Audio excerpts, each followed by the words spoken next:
السلام عليكم ورحمة الله وبركاته. الحمد لله رب العالمين والصلاة والسلام على نبينا محمد وعلى آله وأصحابه ومن تبعهم بإحسان إلى يوم الدين. أما بعد, বেদাত সম্পর্কিত আজকে আমাদের তৃতীয় পর্ব। আমরা ইনশাআল্লাহ বেদাত চেনার জন্য বেশ কিছু নীতিমালা আপনাদের সামনে পেশ করব।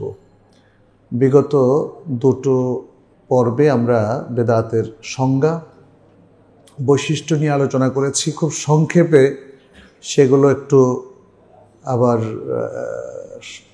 সংক্ষেপে একটু র্যাপ আপ করতে চাচ্ছি এভাবে যে বেদাত কি? বেদাত হলো পূর্ববর্তী কোনো নমুনা ছাড়াই আবিষ্কৃত বিষয়। এটা হলো আবিধানিক অর্থ।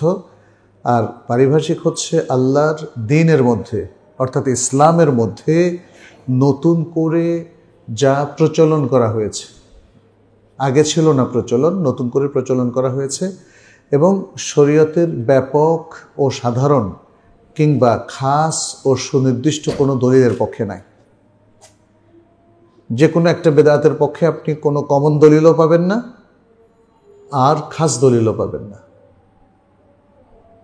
বেদাত প্রচলনের পক্ষে আপনি কোনো দলিল পাবেন না। যদি দলিল থাকে তাহলে তো সেটার বেদাত হবে না।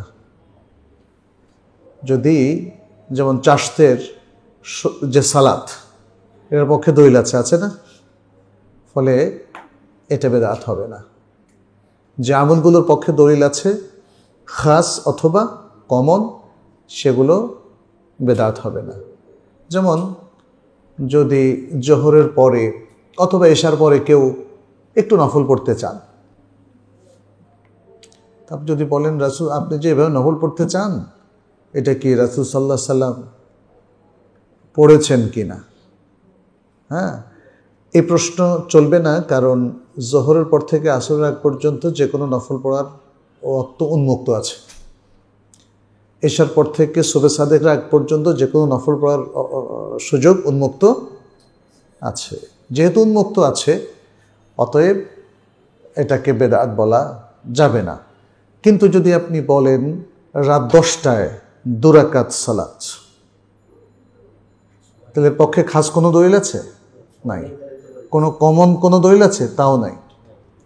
সুতরাং বেদাত হলো সেটা যেটা নতুন করে প্রচলন হয়েছে, অর্থাৎ রাসূল সাল্লাল্লাহু আলাইহি ওয়াসাল্লাম যুগে, সাহাবার যুগে এবং কুরুনে মুফাদ্দালার মধ্যে যার প্রচলন ছিল না, পরবর্তীতে প্রচলন করা হয়েছে এবং তার পক্ষে কমন অথবা খাস কোনো দলিল নেই। তাহলে এই সংজ্ঞার মধ্যে, পারিভাষিকের সংজ্ঞার মধ্যে 3টা জিনিস। 1, নতুন প্রচলন, এটার ব্যাখ্যা আমরা করেছি। কুরুনে মুফাদ্দালা, 3টা শ্রেষ্ঠ যুগে এর কোনো প্রচলন ছিল না। 2, এটা দ্বীনের মধ্যে সংযুক্ত করা, দ্বীনে ছিল না, প্রচলন ছিল না, তার মানে প্রচলন করা হয়েছে। 3 নম্বর হচ্ছে এর পক্ষে কোনো আম বা খাস দলিল নাই। এর পক্ষে কোনো আম অথবা খাস দলিল নাই, কারণ আম অথবা খাস দলিল থাকলে সেটা বেদাত হবে না। যেটা আমি বললাম, যেমন আম দলিল থেকে বোঝা যায় জোহর থেকে আসরের আগ পর্যন্ত নফল পড়তে কোনো অসুবিধা নাই, এশার পর থেকে সুবহে সাদেক পর্যন্ত নফল পড়তে কোনো অসুবিধা নাই। এরকম আরও অসংখ্য। আপনি যদি বলেন যে আসরের পরে আমি একটু কোরআন পড়তে চাই, বেদাত হবে কিনা? যেহেতু এটা নিষেধ করা হয় নাই, তাইলে আম দলিলটা এখানে প্রতিষ্ঠিত। আপনি যখন ইচ্ছা কোরআন তেলাওয়াত করতে পারেন। ফাকরাউ মা তায়াসসারা মিনাল কোরআন, এ কমন দলিল। এটা কিন্তু বলে নাই যে বিকেল 5টায় 4টায় পড়বেন, অন্য টাইমে পড়বেন না, বলছে এটা কমন দলিল। বেদাতের পক্ষে কোনো কমন বা খাস দলিল নাই। এই 3টা জিনিস আমরা পেলাম।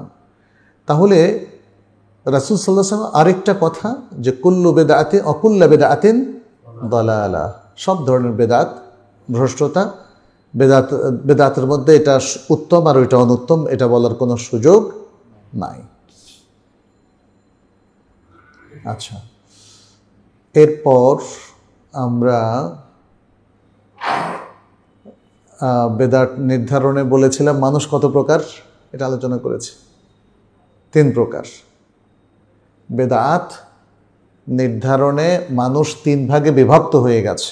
তিন দলে বিভক্ত হয়ে গেছে। এক দল কি বলে দলিল পাওয়া যায় না, এমন প্রত্যেকটা বিষয়কে এক শ্রেণীর মানুষ বেদাত চিহ্নিত করেছে, মানে তারা বাছবিচার না করে সব কিছুকেই বেদাত বলা শুরু করেছে।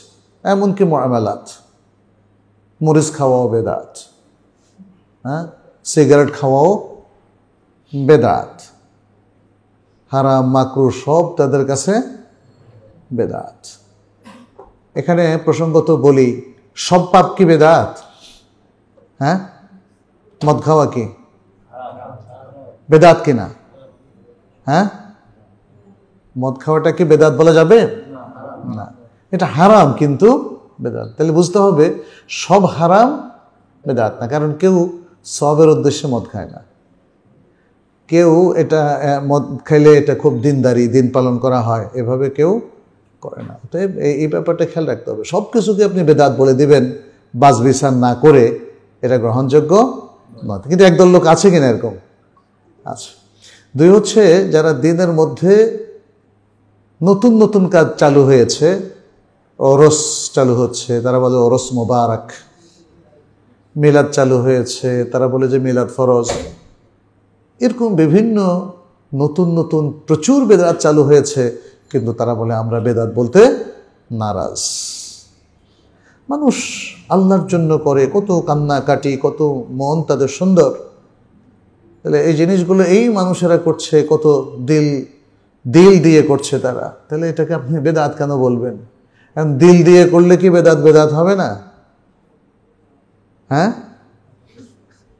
তাহলে এই শ্রেণীর মানুষ কোনো কিছুকেই বেদাত বলতে নারাজ, এই একটা দুটো ছাড়া।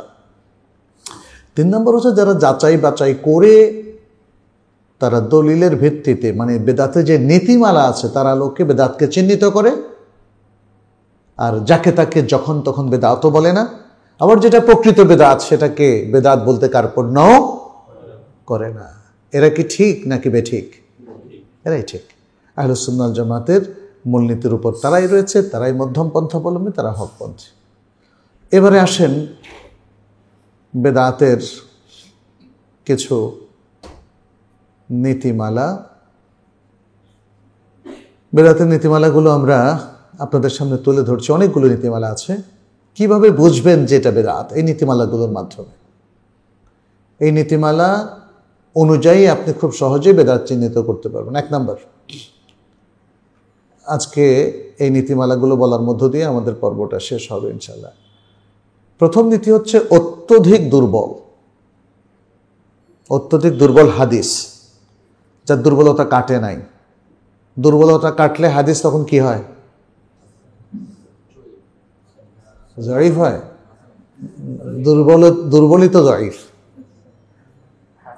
যেটা দাইফ তার দুর্বলতাকে দাফ বলা হয়।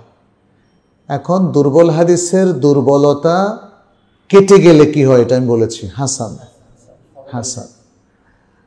উত্তম হাদিসে পরিণত হয়। আর দুর্বলতা না কাটলে এটাকে অত্যধিক দুর্বল বলা হয়।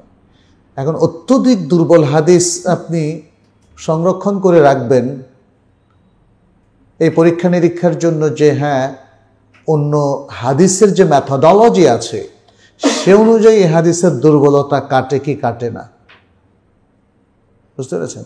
গবেষণা চলমান থাকবে, কিন্তু এর দুর্বলতা কাটার আগ পর্যন্ত, দুর্বলতা কি নিজে নিজে কাটে? এটা কি প্রাণী যে নিজে নিজে কাটবে? আসলে আমাদের কাছে প্রমাণিত হওয়ার আগ পর্যন্ত হাদিসটা এখন আর দুর্বল নাই, নানা কারণে এটা অথেন্টিক হয়ে গেছে। এটা যে অথেন্টিক ছিল এটা আমার জানা ছিল না। আমার কাছে যে চেইন আছে ওই চেইনে এটা দুর্বল, বুঝতে পেরেছেন তো? অনেক সময় এরকম মনে হয় কাহারে এই কথাটা যদি আগে জানতাম। কেন? এই কথাটা যে অথেন্টিক এটাই তো জানতাম না। এখন যখন জানলাম তখন, তাই না, তখন আমি একটা নতুন পন্থা গ্রহণ করছি। এই লোকটা যদি ভালো জানতাম তাহলে তো এরই আমি চাকরি দিতাম, মানে কথার কথা। মানে কেউ তো বলে নাই যে সে এত ভালো, তার মানে সে ভালো, এটাই অথেন্টিক নলেজ ছিল, বাট আমাদের জানা ছিল না। কিন্তু সে আগে যা ছিল এখনো তাই আছে। আপনি বুঝতে পেরেছেন কি না? এই জিনিসগুলো একটু বোঝার ব্যাপার আসলে। হাদিসকে কি তাহলে হৃষ্টপুষ্ট করে খাওয়ায়া দাওয়ায়া কি শক্তিশালী করা হয়? ব্যাপারটা মোটেই তা না। এটা একটা একাডেমিক ইস্যু। একটা হাদিস রিয়ালি আসলে কি ছিল, যখন জানতে পারবো যে এটা অথেন্টিক, তখন এটা দ্বারা আমল করা যাবে। কিন্তু এটা এখন জানতেই পারছি না, অথবা কোনো সিদ্ধান্তে আসতে পারছি না যে এটা অথেন্টিক, তার আগ পর্যন্ত এটা আমাদেরকে রেখে দিতে হবে। বুঝতে পেরেছেন?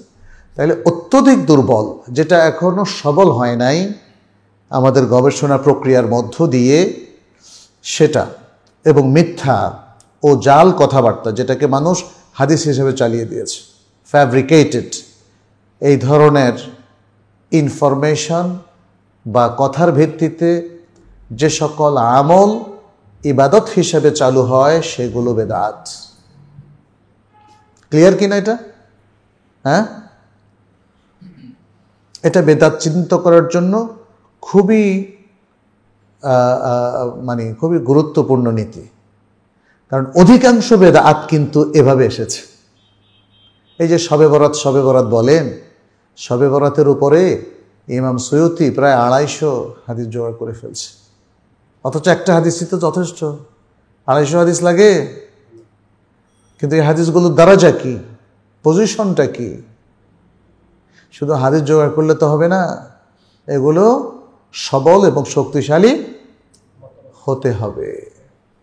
অতএব আমি একটা হাদিস পেয়েছি, আমার কাছে একজন বলেছেন এই প্রসঙ্গে একটা হাদিস আছে, এটা যথেষ্ট নয়, এই হাদিসটা সহি এবং অথেন্টিক, মিনিমাম এটা হাসান হতে হবে, আদারওয়াইজ এটা গ্রহণযোগ্য হবে না। শবে বরাতের উপরে একটা হাদিসও নাই ওই দিন স্পেশাল কোনো আমল করার ব্যাপারে, যেটাকে আমরা মিনিমাম হাসান বলতে পারি। একটা হাসান হাদিস আছে শুধু, যে এই রাত্রে আল্লাহ অনেককে মাফ করে দেন। এরা অনেক ওলামায়ে কেরাম হাসান বলেছে, শেখ আলবানী হাসান বলেছে, শেখ আবদুল্লাহ জাহাঙ্গীরও তার ওই যে হাদিসের নামে জালিয়াতি গ্রন্থের মধ্যে এটাকে হাসান বলেছেন, আরও কোথাও কোথাও বলেছেন, আর অনেকে হাসান বলেছেন। কিন্তু সেখানে তো ইবাদত করার কোনো বিষয় নাই। বুঝতে পেরেছেন? সুতরাং আপনি হাদিস পেলেই আমল করে ফেলবেন, এটা নয়। তাহলে এই জন্যই আমাদের মুহাক্কিক ওলামায়ে কেরাম অনেকেই বলছেন শবে বরাতের রাতে এই যে মানুষ নানা ধরনের আমল করছে, এগুলো বেদাত। বুঝতে পেরেছেন কেন? এই কারণে। ঠিক একইভাবে শবে মেরাজের রাতে আমল করা অনেক জাল অথবা অত্যধিক দুর্বল কিছু কথা পাওয়া যায়, কিন্তু সেটা দিয়ে ইবাদত সাব্যস্ত হবে না। হবে না বলেই এই উপলক্ষগুলোতে যারা স্পেশাল সালাত পড়েন সেগুলো বেদাত। বুঝতে পেরেছেন? তাহলে অত্যধিক দুর্বল হাদিস কিংবা জাল হাদিসের ভিত্তিতে যে ইবাদত করা হয় সেটা বেদাত হিসাবে গণ্য। দ্বিতীয় মূলনীতি, যে সকল ইবাদত শুধুমাত্র মন গড়া মতামত ও খেয়াল খুশির উপর ভিত্তি করে প্রণীত হয় সে সকল ইবাদত বেদাত হিসাবে গণ্য হবে। আপনি বললেন যে আমি স্বপ্নে দেখছি যে আমি এই ইবাদতটা করতেছি, আর রাসূলুল্লাহ সাল্লাল্লাহু আলাইহি ওয়াসাল্লাম মুস্কি মুস্কি হাসছেন, তাহলে তো আপনার কাছে প্রমাণ হয়ে গেল যে রাসূল সাল্লাল্লাহু আলাইহি ওয়াসাল্লাম স্বপ্ন দেখলো, সে সত্য দেখলো, আবার উনি মুস্কি মুস্কি হাসছেন, নিশ্চয়ই এই ইবাদতটা শুদ্ধ। আপনারা কি বলেন? স্বপ্নে কোনো ইবাদত সাব্যস্ত হবে? যাই হোক, মানুষ এভাবে নানা কথা ক্রিয়েটও করে, বানায়। সত্যিকার অর্থে রাসূল সাল্লাল্লাহু আলাইহি ওয়াসাল্লাম আমার আপনার স্বপ্নে এসে দেখা দিবেন আর বললেন, মঞ্জুর এই আমলটা উম্মার মধ্যে চালু করে দাও, আমি চালু করতে ভুলে গেছিলাম, তোমরা এখন চালু করে দাও, আর এই যে দেখছো আমি হাসছি, এটা ঠিক আছে। এই সমস্ত গল্প বিশ্বাস করা যাবে না। এই সমস্ত গল্প এগুলো মিথ্যা গল্প। আর তাছাড়া কেউ এইভাবে যদি দেখেও থাকে তবুও ইবাদত সাব্যস্ত হবে না, কারণ ইবাদত সাব্যস্ত হবে ওহী দ্বারা, যে ওহীটা নবী সাল্লাল্লাহু আলাইহি সাল্লামের জীবদ্দশায় তার মৃত্যুর আগ পর্যন্ত নাযিল হয়েছে। আজকে নতুন করে স্বপ্ন দেখার মধ্য দিয়ে কোনো ওহিও সাব্যস্ত হবে না, কোনো ইবাদতও সাব্যস্ত হবে না। বুঝে এসছে আপনাদের? অতএব আপনি স্বপ্নযোগে দরুদ পেয়েছেন, হবে না। স্বপ্নযোগে ওরস পেয়েছেন, হবে না। স্বপ্নযোগে দুরাকাত নামাজ পেয়েছেন, হবে না। স্বপ্নযোগে আপনাকে বিশেষ কিছু আমল করতে বলা হয়েছে, সেটাও হবে না। আপনার শুধু স্বপ্ন নয়, যদি 1000 লোকও স্বপ্ন দেখে, সে স্বপ্নের মাধ্যমে কোনো ইবাদত এবং ওহী সাব্যস্ত হবে না। যেমন মানুষ সাধারণত যেগুলো দাবি করে থাকে, স্বপ্নের কথা তো বললাম, আমি একটা আর্টিকেল পেয়েছিলাম একটা ইসলামী পত্রিকায়, বলছে স্বপ্নযোগে দুরুদের ফজিলত। এখন দুরুদটা পাইছেন, কিন্তু ফজিলতটা কেমনে পাইলেন সেটা আমি বুঝতে পারি না অবশ্য, তাই না? আপনি স্বপ্নযোগে দুরুদ পাইতেই পারেন। স্বপ্নে মানুষ কত কত কিছু করে, তাই না? কত কিছু দেখে, কিন্তু স্বপ্নযোগে দুরুদের ফজিলতটা সে নিজে বানিয়েছে, অথবা তার শয়তান তাকে বানিয়ে দিয়েছে। আরেকটা হচ্ছে কাশফ। কাশফের নাম শুনেছেন? হ্যাঁ, কাশফ মানে খোলা। অনেক লোকের জিনিস খুলে যায়, তখন সে সব কিছু ওহিরূপে দেখতে পায়। হয়তো অনেকের কাপড় চোপড়ও খুলে যায়, আল্লাহ মাফ করুক। ছোট সময় মাকে বলতে শুনেছে, এই সাবধান সাবধানে, কাপড় খোলা লোকদেরকে কখনো কিচ্ছু বলবি না, বদদোয়া লেগে যাবে। বললাম কেন? কয় এরা কামেল পীর। আল্লাহুল মুস্তাআন। তখন তো বুঝতাম না এগুলো কিছু। জি, আসলে এরা হচ্ছে এক ধরনের রোগী আর কি। হ্যাঁ, আচ্ছা, এরপরে হচ্ছে যেমন কেউ কেউ চিন্তা করলো যে লা ইলাহা ইল্লাল্লাহ, এই জিকির করতে তো অনেক সময় লাগে, এই সময় আমি কতবার হু বলতে পারি? হু হু, তাই না? এইভাবে যদি অনেকবার হু বলা যায়, তাহলে আর হু দিয়ে আমি ওই লা ইলাহা ইল্লাল্লাহ বোঝাচ্ছি, তো সমস্যা কোথায়? অতএব হু ইবাদত হয়ে যাবে। মন গড়া, মন গড়া এ দিয়ে হবে না। ইল্লাল্লাহ বললে হবে না, বরং এটা আরো উল্টা হবে। এটা হচ্ছে লা ইলাহা ইল্লাল্লাহ, ইসবাত এবং নফি মিলে লা ইলাহা ইল্লাল্লাহ। আর আপনি নফিটা বলতে ইল্লাল্লাহ ইল্লাল্লাহ ইল্লাল্লাহ, আল্লাহু আকবার, ইন্না লিল্লাহি ওয়া ইন্না। দেখেন মানে মানুষের চিন্তা চেতনাটা তাকে কি ভয়ঙ্করভাবে মিসগাইড করে, এটা হচ্ছে তার একটা প্রমাণ। এরপরেও মানুষ বলে যে এত কামেল পীর অথবা এত বড় আলেম, উনি মারা গেছেন, তারপরেও তো আল্লাহ হয়তো তাকে এমন কোনো ক্ষমতা দিয়েছে, আমি ডাকলে সে শুনবে। হ্যাঁ, এটা একদিকে শিরিক হবে, অন্যদিকে বেদাত হবে। অনেক শিরিক আছে বেদাত, মনে রাখবেন। যে সমস্ত শিরিককে মানুষ ইবাদত বানিয়ে নিয়েছে, এটা কি? এটা শিরিক এবং বেদাত। অনেক পাপ আছে বেদাত, সব পাপ বেদাত না। অনেক শিরিক আছে বেদাত, সব শিরিক বেদাত না।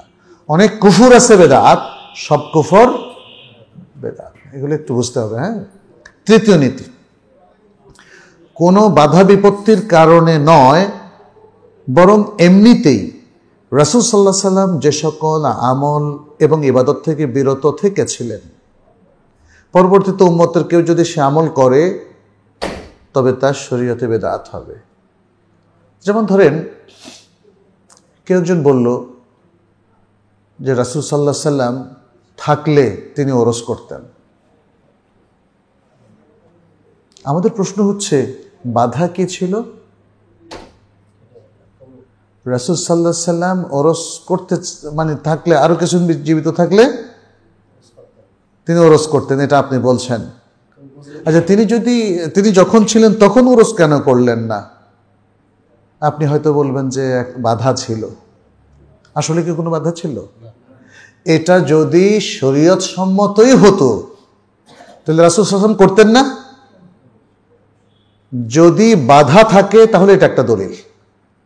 এই বাধার কারণে রাসূল সাল্লাল্লাহু আলাইহি ওয়াসাল্লাম করেন নাই, অতএব এটা করাটা শরীয়ত সম্মত হবে, কারণ বাধার কারণে করেন নাই। এখন কথা হচ্ছে কোনো বাধা নাই, কোনো বাধা নাই, তারপরেও রাসূল সাল্লাল্লাহু আলাইহি ওয়াসাল্লাম এই আমলটা করেন নাই, ইবাদতটা করেন নাই। এই ইবাদত এবং আমল থেকে তিনি বিরত ছিলেন, অথচ বিরত থাকার কোনো বাধা ছিল না। তাহলে কেন বিরত ছিলেন?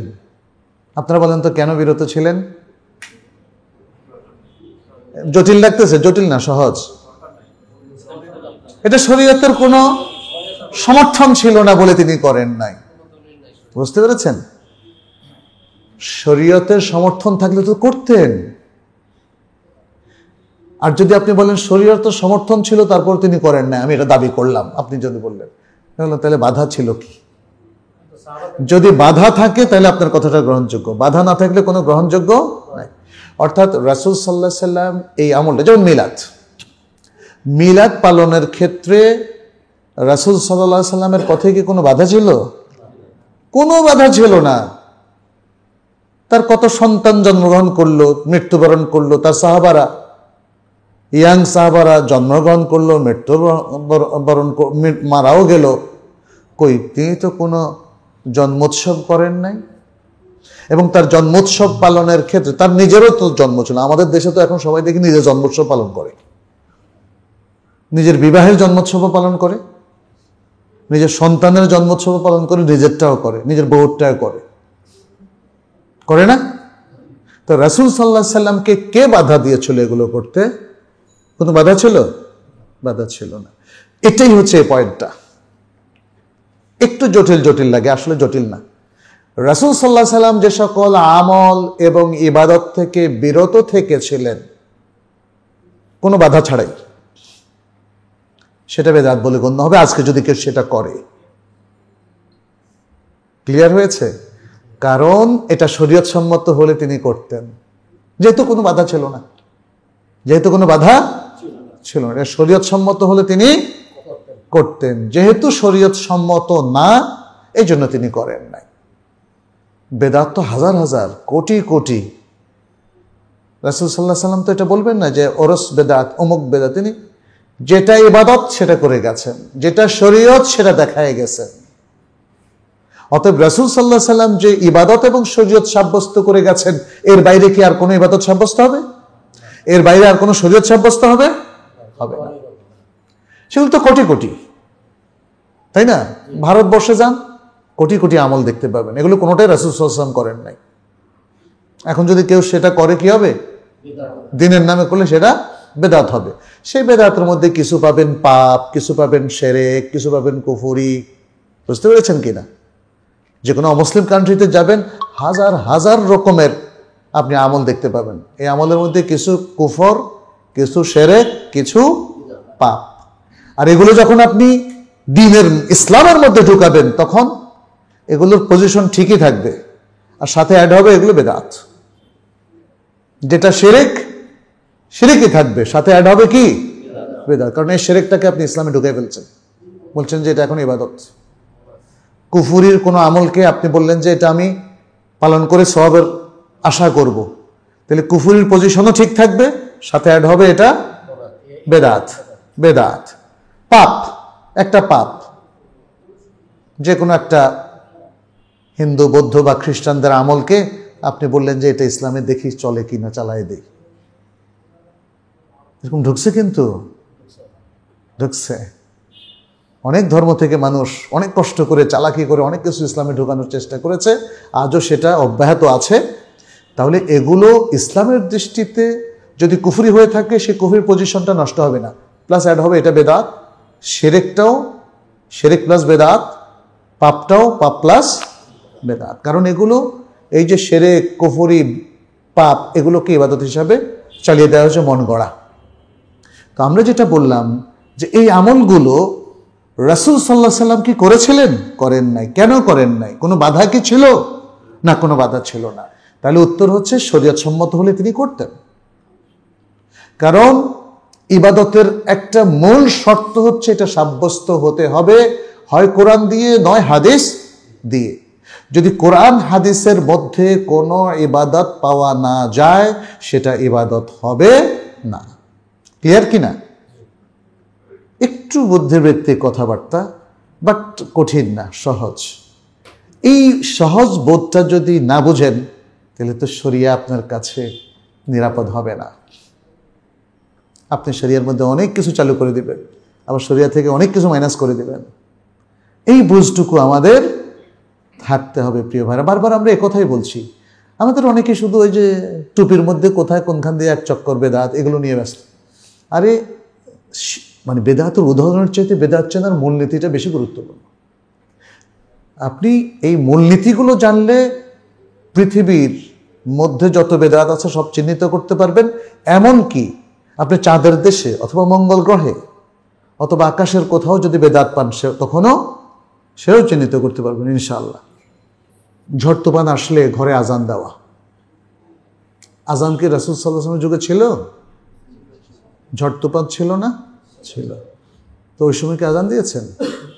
শরীয়ত সম্মত হলে আজান দিতেন, যেহেতু আজান দেননি অতএব ঝড় তুফান দেখলে আজান দেওয়া বেদাত। কিন্তু আমাদের দেশের মানুষ এখনো ঝড় তুফান দেখলে আজান দেয়, মনে করে আল্লাহরে ডাক দেয়। আজান দেওয়া মানে কি? আল্লাহরে ডাকা। আল্লাহরে ডাকার আসল পদ্ধতি বাদ দিয়ে তারা নিজেদের মন গড়া পদ্ধতিতে চলে গেছে। ঠিক মিলাদ এরকমই। করোনার সময় আজান দিয়ে নামাজ পড়তে অসুবিধা কি? 5 ওয়াক্ত নামাজ যদি হয়, কিন্তু নফল নামাজের কোনো আজান নাই। নফল নামাজের আজান রাসূল সাল্লাল্লাহু আলাইহি ওয়াসাল্লামকে দিয়েছেন কখনো? দেন নাই। যদি শরীয়ত সম্মত হতো দিতেন। কোনো বাধা কি ছিল? বাধা ছিল না। অতএব আজকে কেউ যদি নফল নামাজের জন্য আজান দেয় কি হবে? বেদাত হবে। রাসূল সাল্লাল্লাহু আলাইহি সাল্লামের যুগে সালাত ছিল, তাই না? সালাতে তিনি নিয়ত করতেন না? করতেন। কিন্তু নিয়তটা কি মুখে উচ্চারণ করতেন? যদি শরীয়ত সম্মত হতো তাহলে নিয়তটা তিনি মুখে উচ্চারণ করতেন। যদি শরীয়ত সম্মত হতো তাহলে নিয়তটা তিনি মুখে উচ্চারণ করতেন। কোনো বাধা কি ছিল? সাহাবায়ে কেরামকে বলছেন ইয়া রাসূলুল্লাহ আপনি মুখে উচ্চারণ করতে পারবেন না, এরকম বলছিলেন কিছু? বলেন নাই। কেউ তাকে ভয় দেখাচ্ছিল? ভয় দেখায়নি। অতএব যদি নিয়ত মুখে উচ্চারণ করা শরীয়ত সম্মত হতো তাহলে রাসূল সাল্লাল্লাহু আলাইহি ওয়াসাল্লাম নিয়তটা মুখে উচ্চারণ করতেন। কিন্তু আজকের মানুষ দেখেন বইয়ের মধ্যে খালি নিয়ত ভরায় রাখছে এবং বলে যে মুখে বলবেন, মুখে। ইমাম সাহেবকে বলে আপনিও মুখে মানুষকে শিখাই দেবেন। আচ্ছা, চতুর্থ নীতি হচ্ছে সালাফুস সালিহিন তথা সাহাবায়ে কেরাম ও তাবেঈন যদি কোনো বাধা না থাকা সত্ত্বেও কোনো ইবাদতের কাজ বা বর্ণনা করা বা লিপিবদ্ধ করা থেকে বিরত থাকেন, তাহলে এমন পরিস্থিতিতে তাদের বিরত থাকার কারণে প্রমাণিত হয় যে কাজটি আসলে শরীয়ত সিদ্ধ নয়। কারণ তা যদি শরীয়ত সিদ্ধ হতো তাহলে তা করার প্রয়োজন তাদের সময় বিদ্যমান ছিল। এটা ঠিক রাসূল সাল্লাল্লাহু আলাইহি ওয়াসাল্লামের ক্ষেত্রে আগের যে নীতিটা, সাহাবাদের ক্ষেত্রে আমরা সেটা বললাম। কারণ রাসূল সাল্লাল্লাহু আলাইহি ওয়াসাল্লাম কোনো আমল করলে এটা শরীয়ত হয়ে যায়, হয় কি না? এটা ইবাদত হয়ে যায়। সাহাবায়ে কেরামও যদি কোনো আমল করেন এটাও ইবাদত হয়ে যায়। কারণটা কি? কারণ সাহাবায়ে কেরাম নিজেদের মন গড়া কোনো আমল করতেন না, তারা রাসূল সাল্লাল্লাহু আলাইহি ওয়াসাল্লামকে দেখেই করতেন। অতএব তাদের ক্ষেত্রেও একই কথা প্রযোজ্য। যদি কোনো বাধা না থাকা সত্ত্বেও সাহাবায়ে কেরাম কোনো আমল থেকে বিরত থাকেন, সে আমলটা যদি পরবর্তীতে আমরা করি কি হবে? বেদাত হবে। যেমন মিলাদ, রাসূল সাল্লাল্লাহু আলাইহি ওয়াসাল্লাম করেন নাই, সাহাবারা কই করেছিলেন? করেন নাই। কোনো বাধা ছিল তাদের? রাসূল সাল্লাল্লাহু আলাইহি ওয়াসাল্লামেরও বাধা ছিল না, সাহাবায়ে কেরামেরও বাধা ছিল না, এমনকি তাবেঈনদেরও বাধা ছিল না। তারপরে তারা কেন করেন নাই? তাহলে কারণ এটা শরীয়ত ছিল না, এটা শরীয়ত সিদ্ধ নয়, এটা শরীয়ত সমর্থিত নয়। তাহলে আজকে শরীয়ত সমর্থিত কেমনে বানাইবেন এটাকে? আজকে কিভাবে এটা শরীয়ত সম্মত হবে বলেন? আমার মনে হয় যে মানুষ যদি এগুলো বুঝতো আর আমরা যদি তাদেরকে বুঝাতাম তাহলে হয়তো আসলে অবস্থা এই জায়গায় যেত না। কিন্তু আমাদের মধ্যে তো এই যে বেদাতের নীতিমালাগুলো বোঝার চেষ্টাই কখনো হয় না। আমরা শুধু বেদাতের উদাহরণ নিয়ে ব্যস্ত। দেখেন ডাক্তাররাও যদি আজকে চিকিৎসার ক্ষেত্রে শুধু সিমটম নিয়ে ব্যস্ত হয় তাহলে এটা চিকিৎসা করতে পারবে না। ডাক্তারদেরকে ডায়াগনোসিস করতে হয়, এটাকে ডায়াগনোসিস বলি, যেটা চিহ্নিত করা বলি এটা হলো কি? ডায়াগনোসিস। বেদাতকে ডায়াগনোসিস করার নীতিমালাটা যেমন জানতে হবে, ঠিক যেমনটি ডাক্তাররা শরীরের সিমটমের ভিত্তিতে আমার মধ্যে কি রোগ আছে বা মানুষের মধ্যে কি রোগ আছে ডায়াগনোসিস করেন, তার কিছু নীতিমালা আছে। অতএব সেই ডাক্তারি নীতিমালাগুলো ছাড়া তিনি কিন্তু সুবিধা করতে পারবেন না। এখানেও একই অবস্থা। আচ্ছা, পঞ্চম, এরপরে আমরা পঞ্চম নীতিমালায় যাই। যে সকল ইবাদত শরীয়তের মূলনীতি বা মাকাসেদের সাথে সাংঘর্ষিক, সেটাও বেদাত। যে সকল ইবাদত মানে আমল আর কি, এখানে ইবাদত বলার অর্থ হচ্ছে আমল। যে আমলগুলোকে ইবাদতের উদ্দেশ্যে করা হয়, যে আমলগুলোকে ইবাদতের উদ্দেশ্যে করা হয়, সে আমলগুলো যদি শরীয়তের মূল লক্ষ্য উদ্দেশ্যের সাথে সাংঘর্ষিক হয় তাহলে কি হবে? বেদাত হবে। কারণ শরিয়ার আমলগুলো তো আল্লাহ তাআলা তার লক্ষ্য বাস্তবায়নের জন্য দিয়েছে, অতএব তার সাথে যদি সাংঘর্ষিক হয় তাহলে, উদাহরণ দিয়ে বুঝতে পারবেন। এখন হয়তো বলবেন যে এটা আবার কেমন কথা, বোঝা ভাব আছে অথচ বোঝা যায় না, তাই না? এরকম না? উদাহরণ দিই তাহলে। 1 নম্বর উদাহরণ হচ্ছে 2 ঈদের জন্য আজান দেওয়া। 2 ঈদের সালাতের জন্য আজান দেওয়া। কেউ যদি আজান দেয় কি হবে? বেদাত হবে। কারণ নফল সালাতের জন্য আজান দেওয়া শরীয়তের লক্ষ্য নয়। শরীয়তের লক্ষ্য হচ্ছে 5 ওয়াক্ত সালাতের জন্য আজান দেওয়া। শরীয়ত লক্ষ্যমাত্র নির্ধারণ করছেন মানুষকে ডাকবে হয়তো ফজরের দিকে, নয় জোহর, নয় আসর, নয় মাগরিব, নয় ইশা। অন্য নফল সালাতের দিকে আজান দিয়ে ডাকা যাবে না। তাহলে না, তাহাজ্জুদের জন্যও না। রাতের আজানটা তাহাজ্জুদের না। কে বলছে তাহাজ্জুদের? রাসূল সাল্লাল্লাহু আলাইহি ওয়াসাল্লাম বলছেন না। এটা তো আল্লাহ রাসূলের যুগে দিতে। সৌদি আরবের উপর সব দোষ চাপান কেন? হ্যাঁ, এটা তো রাসূল সাল্লাল্লাহু আলাইহি ওয়াসাল্লামের যুগে, এটা তো বুখারীর হাদিস, প্রখ্যাত হাদিস। দেখেন না, তিনি বলেছেন তোমরা বেলালের আজানের পরে খাও, কিন্তু আব্দুল্লাহ ইবনে উম্মে মাকতুমের আজানের পরে রুক যাও। সিয়াম মানে রাখা শুরু হয়ে যায় তার আজানের পরে। অতএব তার আজান শুনলেই আর খাবার খাওয়া যাবে না। কারণ কি? কারণ তিনি বলেছেন, এটা হাদিসের মধ্যে আছে, বুখারী হাদিসের মধ্যে আছে। কারণ বেলাল রাত থাকতে আজান দিত, আর আব্দুল্লাহ ইবনে উম্মে মাকতুম আজান দিতেন কখন? সুবহে সাদেকের সাথে সাথে। তাহলে বেলালের আজানটা প্রমাণ করে যে সুবহে সাদেকের আরো বেশ কিছু আগে, ঘন্টাখানেক আগে আজান দেওয়া যায়, মানুষকে ঘুম থেকে জাগানোর জন্য। মানুষ ওঠো। আচ্ছা, দ্বিতীয় হচ্ছে জানাজার সালাতের জন্য আজান দেওয়া। ইবাদত না বেদাত? বেদাত। বুঝতে পেরেছেন তো? কারণ আজান দেওয়ার লক্ষ্যমাত্র নির্ধারণ করা হচ্ছে 5 ওয়াক্ত সালাতের জন্য, জানাজার জন্য না। অতএব মানে মাকাসেদে শরিয়ার সাথে যা সাংঘর্ষিক সেটাও বেদাত হবে। তারপরে ফরজ সালাতের আজানের আগে দুরূদ পাঠ, মানুষকে জমায়েত করার জন্য। তো মানুষকে জমায়েত করার জন্য এরকম কোনো লক্ষ্য তো শরিয়া দেয় নাই, তাই আপনি যে নিজের থেকে লক্ষ্য নিয়ে এসছেন, অতএব শরিয়ার সাথে সংঘর্ষ। আজানের পরে হলো দুরূদ, আজানের আগে নয়। ষষ্ঠ মূলনীতি, প্রথাগত মুআমালাত মূলক কোনো কাজের মাধ্যমে যদি শরীয়তের কোনো নির্দেশনা ছাড়াই, সুস্পষ্ট নির্দেশনা ছাড়াই আল্লাহর কাছে সওয়াবের আশা করা হয় তাহলে কি হবে? বেদাত। এটা বুঝছেন কিনা?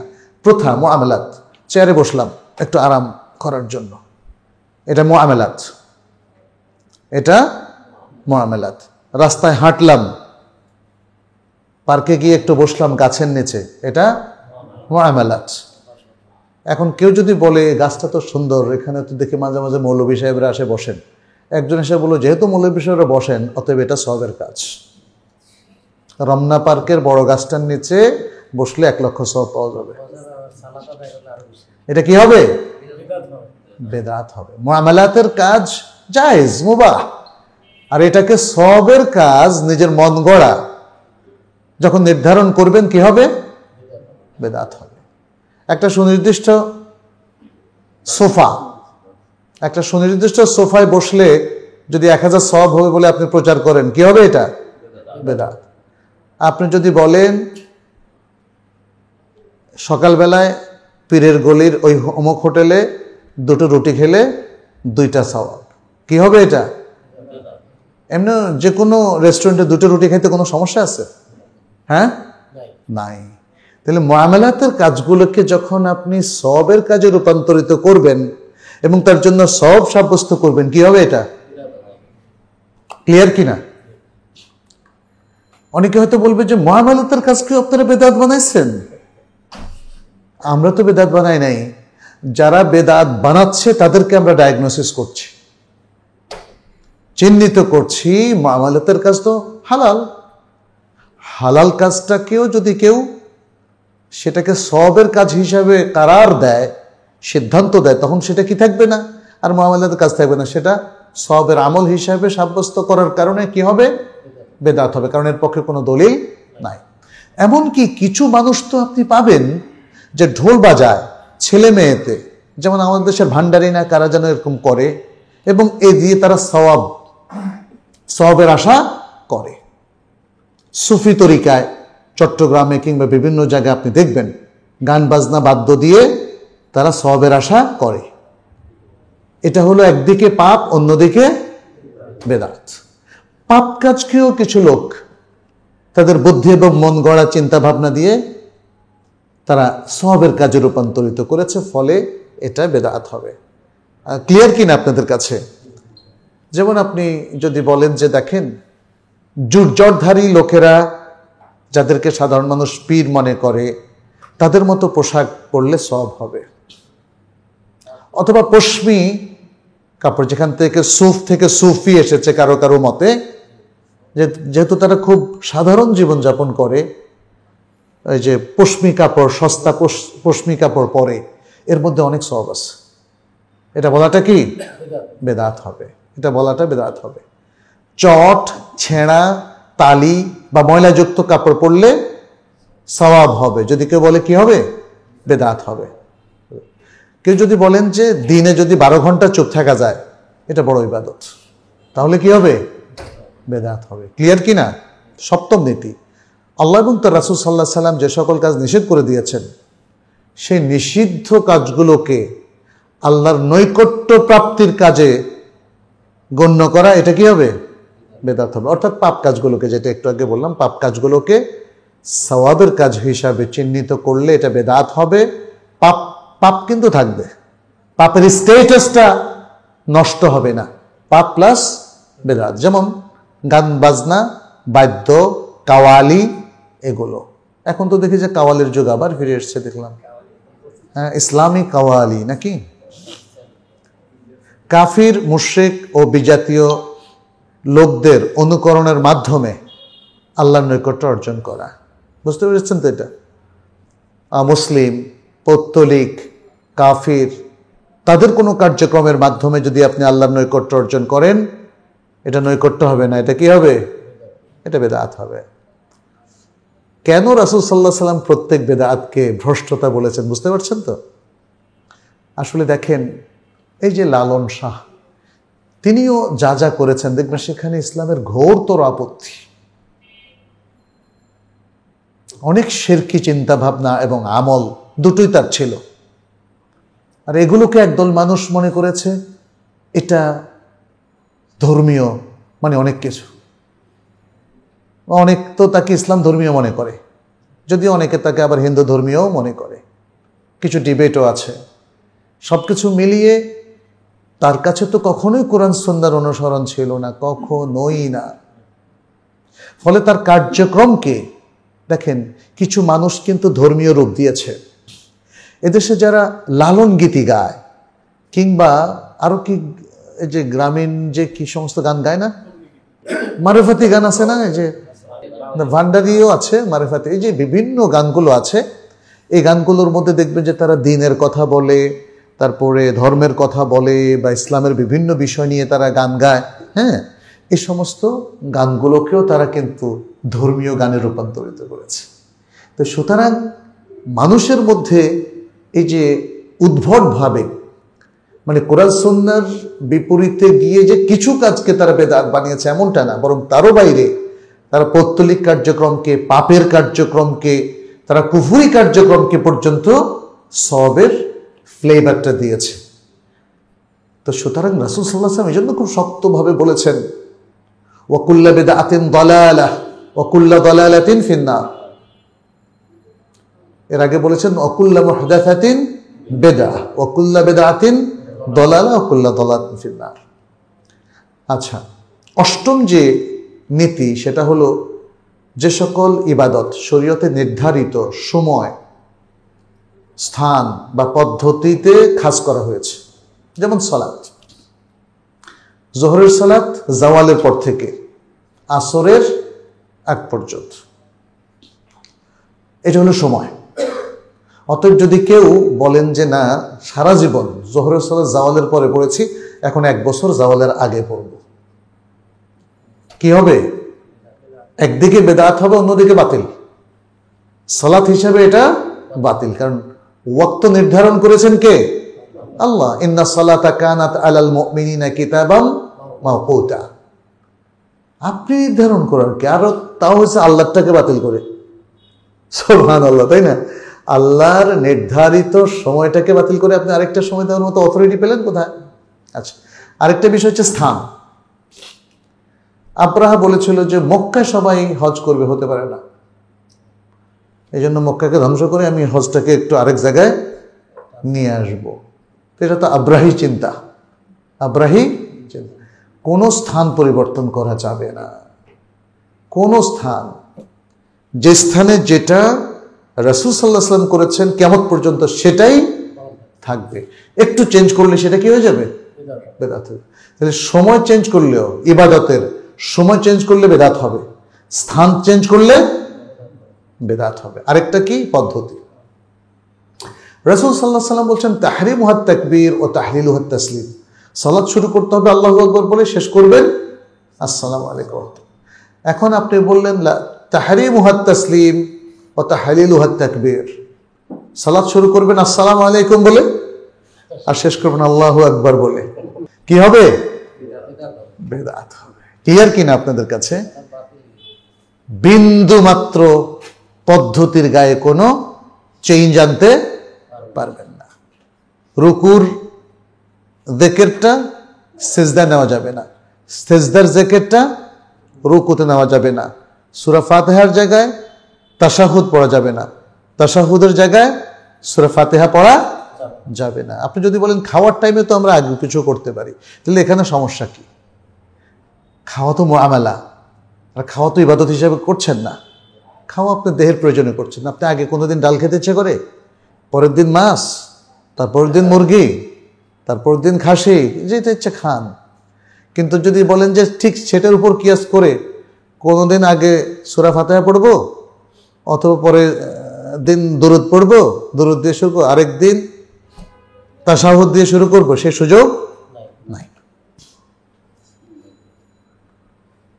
আচ্ছা, এখানে উদাহরণগুলো আমরা দিয়েছি। যেমন এখানে বলা হয়েছে নির্ধারিত সময় পরিবর্তন, যেমন জিলহজ মাসের 1 তারিখে কোরবানি করা। আরো কিছু উদাহরণ, জিলহজ মাসের 1 তারিখে কোরবানি করা হবে, কারণ কি? কোরবানির দিন কবে? জিলহজ মাসের 10 তারিখ বা ইয়ামুত তাশরিক। ওকে, আচ্ছা, নির্ধারিত স্থান পরিবর্তন, যেমন মসজিদ ছাড়া অন্য কোথাও এতেকাফ করা। এতেকাফ করতে হবে কোথায়? মসজিদে। কেউ যদি বাড়িতে এতেকাফ করে হবে না, এটা এটা কিন্তু খেয়াল রাখতে হবে। নির্ধারিত শ্রেণী, মহিলা পুরুষ সব সমান। নির্ধারিত শ্রেণী, মহিলাদেরকে খালি আমাদের মুসলমানরা খালি কোণঠাসা করে। হ্যাঁ, এত কোণঠাসা করলে কেমনে হবে? হ্যাঁ, তাদেরও কি ইচ্ছা করে না মসজিদে ইতিকাফ করতে, পুরুষদের মতো ইয়ে করতে? না, তুমি বাড়িতে থাকো। অথচ দেখেন রাসূল সাল্লাল্লাহু আলাইহি ওয়াসাল্লাম তো তার বিবিদেরকে কখনো বলেননি যে তুমি বাইরের মানুষ, বাড়িতে থাকো, বাড়িতে বাড়িতে পারবা না, তোমার ইতিকাফও বাড়ির ভিতরে। বলেছেন কখনো? কোনো দলিল আছে? আচ্ছা, নির্ধারিত শ্রেণী পরিবর্তন, যেমন গৃহপালিত পশু কোরবানি করবেন। এখন যদি কেউ বলেন না আমি এখন থেকে হাতি কোরবানি করব, হাতির দাম বেশি, অনেক বড় হবে। আচ্ছা, নির্ধারিত সংখ্যা পরিবর্তন, 5 ওয়াক্ত সালাত তো এতদিন পড়েছেন, এখন যদি বলেন একটা 6 ওয়াক্ত চালু করলে কেমন হয়? তারপরে যদি কেউ বলে যে না এখন ব্যস্ততার যুগ, 1 ওয়াক্ত কমায় দেওয়া যায় কিনা, হবে? হ্যাঁ।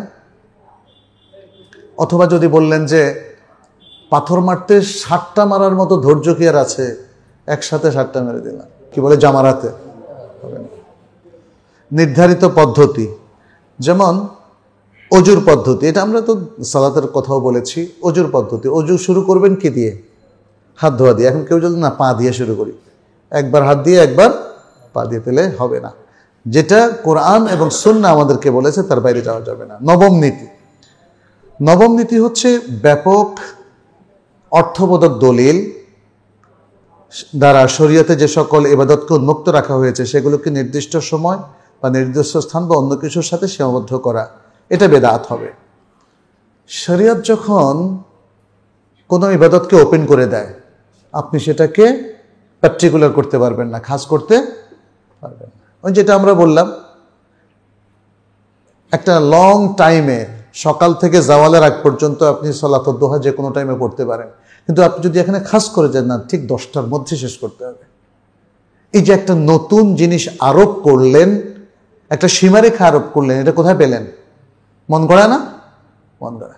সুতরাং শরীয়তের যে জায়গাটা ওপেন আছে সেটাকে খাস করা বেদাত, আর যেটা খাস আছে সেটাকে ওপেন করা বেদাত। এটা কি ক্লিয়ার হয়েছে কারো কাছে?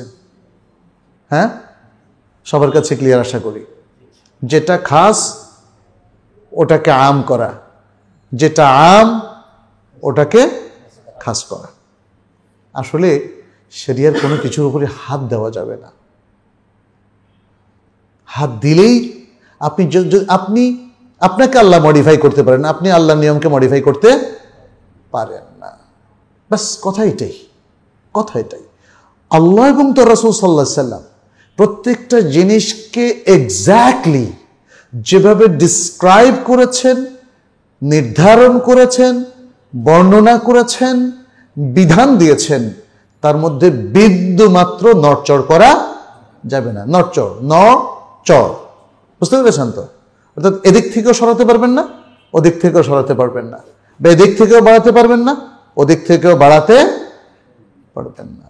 যে দিনগুলোতে শরিয়া সাওম রাখার বিষয়টি উন্মুক্ত রেখেছে, যেমন মঙ্গলবার, বুধবার বা মাসের 7, 8, 9 ইত্যাদি, সেদিনগুলোর কোনো এক দিন বা একাধিক দিন বা বারকে বিশেষ ফজিলত আছে বলে সাওমের জন্য যদি কেউ খাস বা সীমাবদ্ধ করে, তাহলে সেটা বেদাত হবে, কারণ এর পক্ষে কোনো দলিল নাই। দলিল আছে কি? সোমবারের দলিল আছে, বৃহস্পতিবারের দলিল আছে, আইয়ামুল বীদের দলিল আছে, মাসের শুরুতে 3 দিন বা শেষের 3 দিনের দলিল আছে। কিন্তু 7, 8, 9 কি কোনো দলিল আছে? 10, 11, 12 কোনো দলিল আছে? তাহলে এগুলোকে আপনি যদি বলেন না ভাই 10, 11, 12 রাখবেন এখন থেকে, অথবা এখন থেকে সোমবারের পরিবর্তে মঙ্গলবারে রাখবেন, মঙ্গলবারে তো মঙ্গলই হবে, খারাপ কি হবে? হ্যাঁ, এই ধরনের যুক্তি এখানে টিকবে না।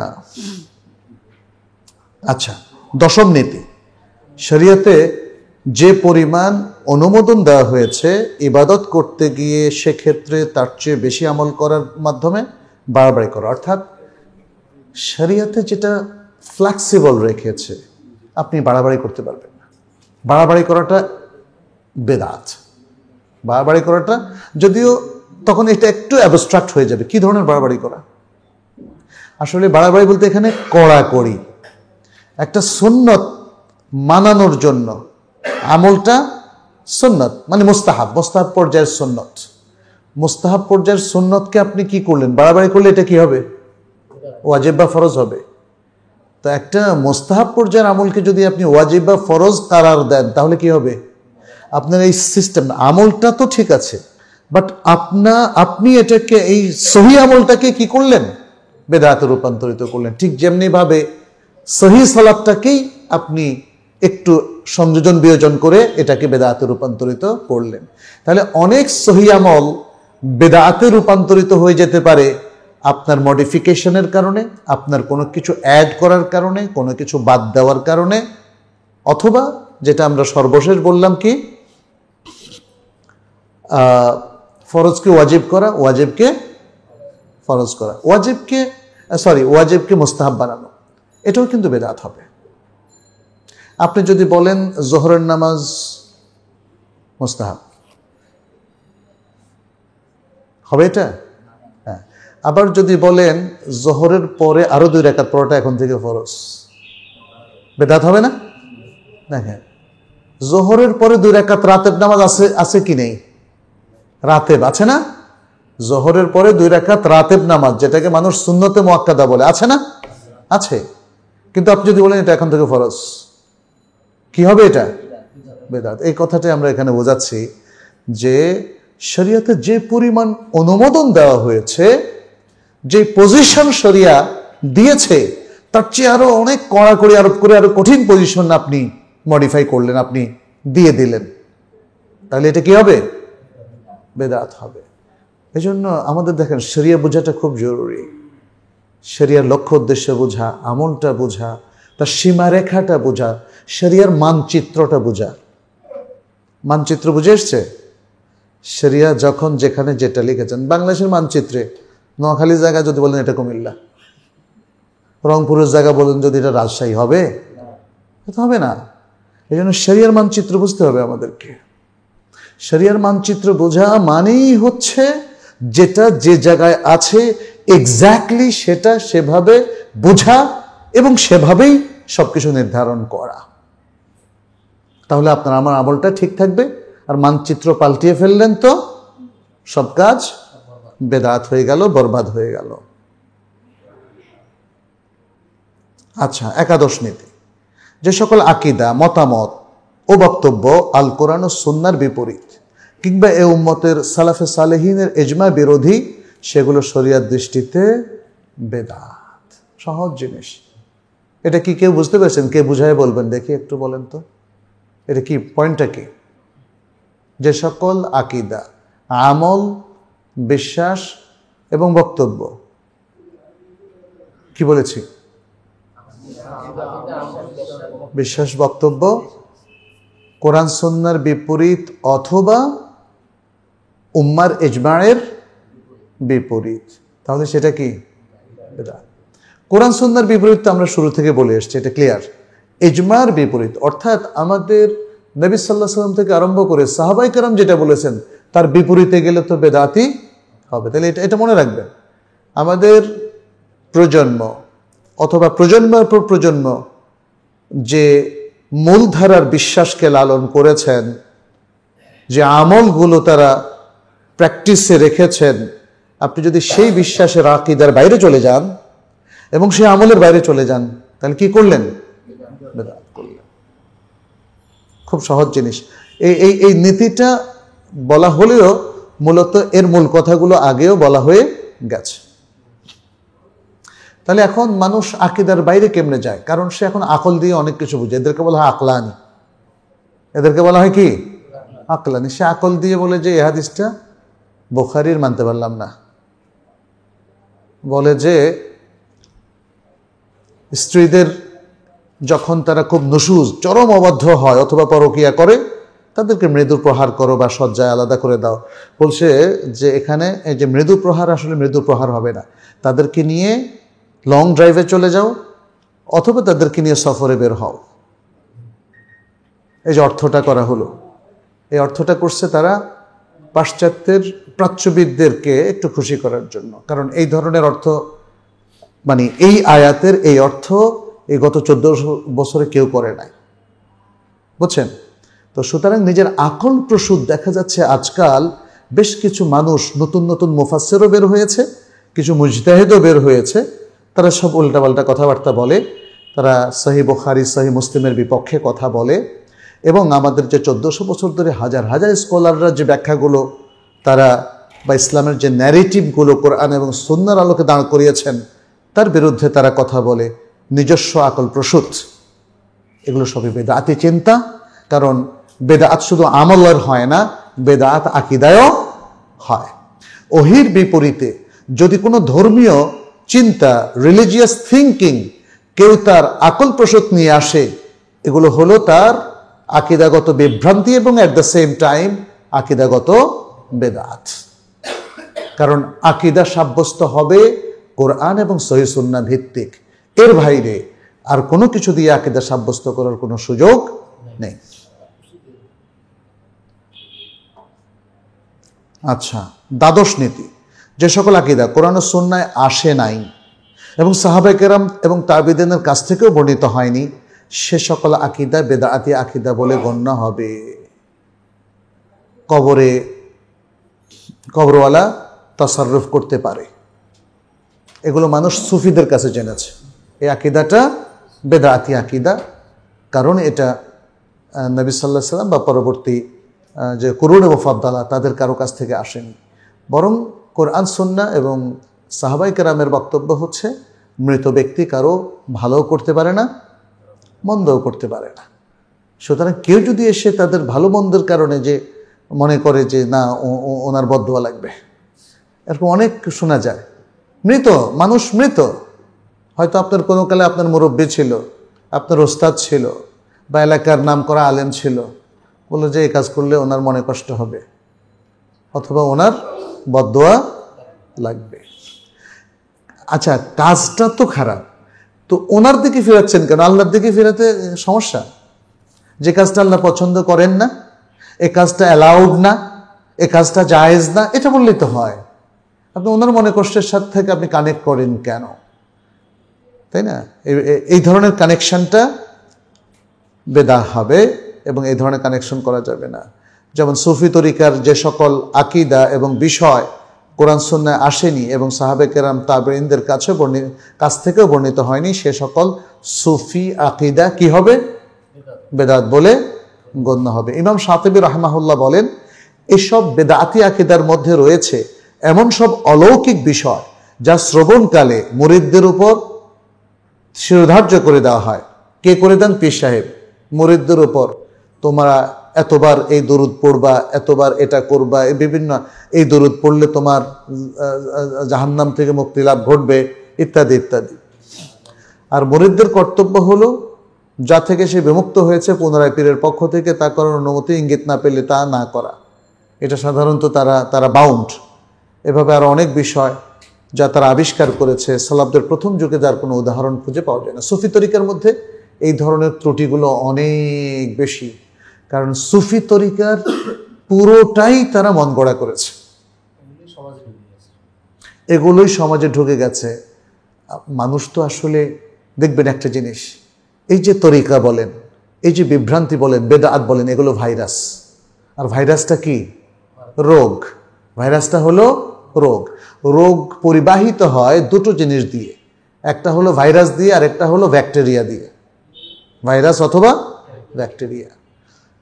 রোগ সংক্রমিত হয় কিন্তু স্বাস্থ্য সংক্রমিত হয় না। এই জন্য সহিটা সংক্রমিত সাধারণত হয় না, হতে চায় না, বা হইলেও খুব রেয়ার। তাকে কিছু প্রক্রিয়ার মধ্য দিয়ে যেতে হয়। আপনি শরীরটা যদি সুস্থ রাখতে চান তাহলে আপনাকে একটা প্রক্রিয়ার মধ্যে থাকতে হবে, তাহলে সুস্থ থাকতে পারবেন। কিন্তু অটোমেটিক ওনার থেকে আপনি একটু টাচ করে সুস্থতা আনবেন, এটা হবে না। বাট ওনার থেকে টাচ করলে আপনার ব্যাকটেরিয়া কিন্তু আসতে পারে, আর ভাইরাস কোভিড-19ও বা এরকম ভাইরাসগুলো আসতে পারে। তো এটাই হয়েছে। আমরা যেটা দেখলাম যে বেদাতগুলো এভাবেই মানুষের কাছে সম্প্রসারিত হয়েছে, চলে গেছে, পাপের বিস্তার হয়েছে। কিন্তু বিশুদ্ধ ইসলামটা একটা প্রক্রিয়ার মধ্য দিয়ে না থাকলে আসে না। সে প্রক্রিয়াটা হচ্ছে এলমি প্রক্রিয়া, একাডেমিক প্রক্রিয়া। আপনাকে এলেমটা অর্জন করতে হবে। এলেম অর্জন করা ছাড়া কোনোদিন সহি ইসলাম কারো কাছে আসা সম্ভব নয়। ত্রয়োদশ নীতি, দিনের ব্যাপারে অহেতুক তর্ক, ঝগড়া, বিবাদ, বাড়াবাড়িপূর্ণ প্রশ্ন, এটা বেদাত বলে গণ্য হবে। যেহেতু রাসূল সাল্লাল্লাহু আলাইহি ওয়াসাল্লাম এ পদ্ধতিতে দিনকে স্টাবলিশও করেন নাই এবং এই পদ্ধতিতে দিন বিরোধী লোকদের সাথে বিতর্কও করেন নাই। ফলে দিনের ব্যাপারে অহেতুক তর্ক করা বেদাত, ঝগড়াঝাটি করা বেদাত। যেমন ধরেন আপনি বললেন আল্লাহর আসমা সিফাত নিয়ে ঝগড়াঝাটি করলেন, বললেন যে না, কেউ বললেন এটা অবোধগম্য, কেউ বললেন আমরা তো হাকিকত বুঝি না, আল্লাহর হাতের হাকিকত, তার চোখের হাকিকত, এগুলো আমরা বুঝি না, এগুলো নসুস হিসাবে মানি, অর্থ মানি না। আচ্ছা, অনেক লোক আছে এরকম দেখবেন। তাইলে আকীদা, তাদের কাজটাও যেহেতু বেদাত, ফলে এর মাধ্যমে যে ফলাফল, অর্থাৎ যে বিভ্রান্ত আকীদায় তারা পৌঁছেছে, সেটাও বেদাত। চতুর্দশ নীতি, দ্বীনের স্থায়ী ও প্রমাণিত অবস্থান ও শরীয়ত কর্তৃক নির্ধারিত সীমারেখাকে পরিবর্তন করা। ইসলামী শরিয়তের যে রূপরেখাটা আছে সেই রূপরেখাটাকে পাল্টে দেওয়া। তার মানে ওই যে আগে যেটা বলছেন শরিয়ার মানচিত্র এই একটু একটু যদি পাল্টে দেন তবু সেটা কি বেদাত। শরিয়ার মানচিত্র ঠিক করেছেন কে? আল্লাহ। অতএব এখানে কোনো ধরনের হাত লাগানোর কোনো অথরিটি, কোনো কর্তৃত্ব, কোনো অনুমতি কোনো মানুষের নাই, কোনো জিনেরও নাই। পঞ্চদশ নীতি, অমুসলিমদের সাথে খাস যে সকল প্রথা এবং ইবাদত রয়েছে সেগুলো যদি ইসলামের মধ্যে আপনি ইম্পোর্ট করেন, আমদানি করেন, তাহলে আপনার এই আমদানিকরণটা কি হবে? বেদাত বলে গণ্য হবে। এর মানে এটা আমাদের কথাবার্তা এসে গেছে, অমুসলিমদের কোনো আমল, ইবাদত, রেওয়াজ, কৃষ্টি, কালচার এগুলো যদি আপনি সবের উদ্দেশ্যে করে থাকেন তাহলে আপনার এটা বেদাত বলে গণ্য হবে, প্লাস তার যে আগের পজিশন সেটাও ঠিক থাকবে। এটা বলেছেন কয়েকবার। এখন আপনারা হয়তো অবাক হবেন যে বলেন কি, কোনো মুসলমান কি অমুসলিমদের কোনো আমল, ইবাদত আমদানি করতে পারে? তারা অমুসলিমদের থেকে হয়তো পোশাক আশাক, সফটওয়্যার এগুলো আমদানি করে, তারা তো আকিদা আমদানি করে না, অথবা আমল আমদানি করে না। এই কথাটা মনে হয় এখন আর গ্রহণযোগ্য না, কারণ প্রচুর জিনিস অলরেডি বাংলাদেশে আমদানি হয়ে গেছে, তাই না? অনেক আমল, কৃষ্টি, কালচার আমদানি হয়ে গেছে। তারপরেও প্রশ্নটা যদি এভাবে করেন যে না, অমুসলিমদের কোনো কিছু তো আসলে আমরা আমদানি করি না বা এটাকে সমর্থন করি না, উত্তর হচ্ছে আপনি সুফি তরিকার মধ্যে দেখেন, ডক্টর আবু বকর জাকারিয়ার যে থিসিস আছে সেখানেও তিনি এটা উল্লেখ করেছেন যে হিন্দু ধর্ম থেকে যে সকল আকিদা এবং আমল বা রসম রেওয়াজ আমাদের মুসলিম সমাজে ঢুকেছে তার একটা বিবরণ সেখানে আছে, এবং আমাদের অনেক শায়েখরাও এটার উপর লিখেছেন যে এই সমস্ত বিভিন্ন তরিকার অনেক কিছুই বিজাতীয় কৃষ্টি, কালচার, ধর্মীয় বিশ্বাস থেকেই এসেছে। এগুলো কখনোই কোরআন সুন্নাহ ভিত্তিক নাজিল হয় নাই। তাহলে মানুষ যখন, মুসলিমরা যখন তাদের কোরআন সুন্নাহর জ্ঞানের স্বল্পতার রোগে ভুগছিল, তখন তারা যখন অন্য ধর্মের সাথে উঠা বসা করেছে তখন তাদের মনে হতো আরে এরা তো দেখি আমাদের থেকে ভালো। এখন ইউরোপে, আমেরিকাতে বা ওয়েস্টার্ন কোনো কান্ট্রিতে মুসলমানরা গেলে বলে যে আরে আমাদের বাংলাদেশে তো ইসলাম দেখি নাই, এখানে না সব ইসলাম দেখতেছি, সব নাইট ক্লাবের মধ্যে, রাস্তাঘাটে, এখানে সেখানে মানুষ এখন সেখানে অনেক ইসলাম আবিষ্কার করছে, এবং তারা বলে শুধু ইমানটা ছাড়া সব ইসলাম নাকি সেখানে আছে। এটা আসলে সত্য নয়। কিছু রোডের নিয়ম কানুন, অফিসিয়াল মানে খুবই স্ট্রং তাদের কিছু নিয়ম কানুনের কারণে আমরা মনে করছি সেটা ইসলাম। নো, নাচ গানকে ইসলাম, সংক্ষিপ্ত পোশাককে ইসলাম, মদ খাওয়াকে ইসলাম, লিভ টুগেদারে ইসলাম, সমকামিতা ইসলাম, এগুলো ছাড়া ওদের জীবনে আর কি আছে বলে? শুধুমাত্র ট্রাফিক লটা সুন্দর পাইতেছেন, আর কোর্ট কাচারিতে হয়তো একটু স্ট্রিক্টনেস আছে, প্রশাসনের নিয়ম কানুন কিছু ভালো আছে, ব্যাস এই কারণে পুরো ইসলাম কি করে চলে আসে। তবে আফসোস আমাদের জন্য, আমাদের মুসলিম দেশগুলো আসলে এগুলোতে আরো বেশি স্ট্রং ছিল, ছিল না বলেন তো? তখন বিচারক খলিফারও বিচার করতে পারতেন। মুসলিমদের মধ্যে দুর্বলের পক্ষে রায় হতো, সবলের বিপক্ষে রায় হতো। এগুলো ছিল কমন ফেনোমেনা। এটা ছিল মুসলিমদের স্ট্রেংথ যতক্ষণ পর্যন্ত তারা কোরআন সুন্নাহর উপরে ছিল। এরপরে যখন তারা কোরআন সুন্নাহ থেকে বিচ্যুত হলো তখনই সবকিছুকে তারা হালকাভাবে নেওয়া শুরু করলো। তখন তারা সমস্ত কল্যাণ, ভালো কিছু আবিষ্কার করা শুরু করলো অমুসলিমদের মধ্যে, যে অমুসলিমদের মধ্যে যাই দেখে তাই নাকি ভালো। কিন্তু আমি আপনাদেরকে বলছি, পৃথিবীতে কোরআন সুন্নাহর মধ্যে যে কল্যাণ, যে ভালাই, যে মঙ্গল রয়েছে, এটা পৃথিবীর আর কোথাও আপনারা পাবেন না। অতএব বেদাত নয়, ইবাদতে ফিরে আসুন। অন্য ধর্মীয় কৃষ্টি কালচার নয়, রিয়াল ইসলামিক কৃষ্টি কালচার এবং দলিল আদিল্লার দিকে আমাদেরকে ফিরে আসতে হবে। তাহলেই আমরা আশা করি এই ধরনের শিরক, বেদাত, কুফরি, পাপ কিংবা ভ্রষ্টতা এসব কিছু থেকে বেঁচে থাকতে পারবো। তো এতটুকু বলে আমরা আমাদের আলোচনাটা শেষ করলাম। এখানে মোট 15টা বিষয় আপনাদের সামনে তুলে ধরেছি। আমার মনে হয় এগুলোই যদি আমরা ভালো করে বুঝে আমল করি তাহলে বেদাত আমাদেরকে স্পর্শ করতে পারবে না, আমরা বেদাত মুক্ত জীবনযাপন করতে পারবো ইনশাআল্লাহ। এ প্রসঙ্গে ছোট্ট একটা বুকলেট আছে আমার, এটা আপনারা নেটে পেয়ে যাবেন, বেদাত চেনার মূলনীতি, islamhouse.com এর মধ্যে বেদাত চেনার মূলনীতি। তো আল্লাহ তাআলা আমাদের সবাইকে ক্ষমা করুন। বেদাত ফিকহুল বিদআহ, এটা খুব জরুরি। ফিকহুস সালাহ, ফিক মানে হচ্ছে আন্ডারস্ট্যান্ডিং, এই আন্ডারস্ট্যান্ডিংটা খুব জরুরি।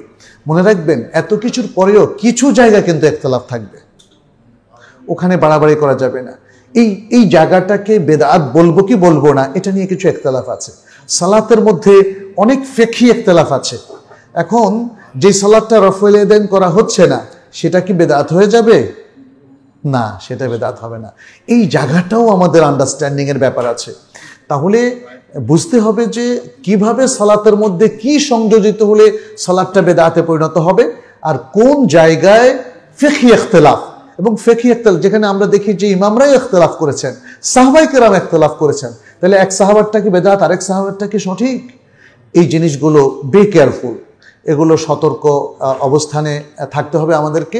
এবং এই জায়গায় মুখে যা আসে তা বলা যাবে না।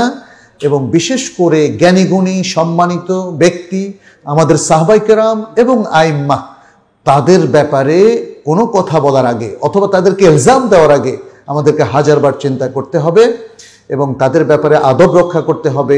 তারপরেও সঠিক আমলটা আমাদের করতে হবে, সঠিক কথা বলতে হবে। এতটুকু বলে শেষ করছি।